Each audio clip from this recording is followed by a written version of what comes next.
In today's video, I'm going to teach you how to password protect a folder in Dropbox. When people talk about password protecting a folder in Dropbox, what they usually mean is restricting who can access that folder, especially when it's shared. Dropbox doesn't let you add a separate password to a folder on your own account, but you can control access very tightly using sharing settings and link protection. That's what we'll walk through step by step. First, open Dropbox in your web browser and sign into your account. You'll land on your main files page where you can see all your folders and documents. Navigate to the folder you want to protect. If you haven't created it yet, go ahead and create a new folder and move the files you want to secure into it before continuing.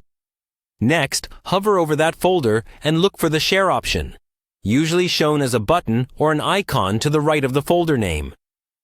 Click Share. This is where you control who can see and edit what's inside. If your goal is to keep the folder private, make sure you remove any people who no longer need access and avoid adding unnecessary collaborators. If you need to send this folder to someone, instead of inviting them directly, you can create a shared link.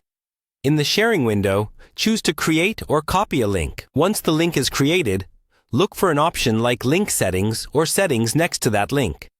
This is where the protection really happens. Inside the link settings, change the access to only the people you choose. Depending on your plan, you may also see options to add a password to the link itself. If that's available, turn it on. Set a strong password and avoid using anything easy to guess. You can also decide whether people with the link can edit or only view the files.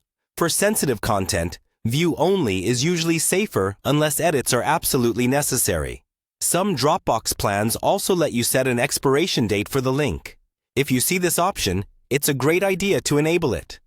That way, even if someone keeps the link, it stops working after the date you choose. Finally, once your settings are in place, copy the link and share it only with the people who should have access. Send the password separately, for example in a different message, so it isn't stored right next to the link.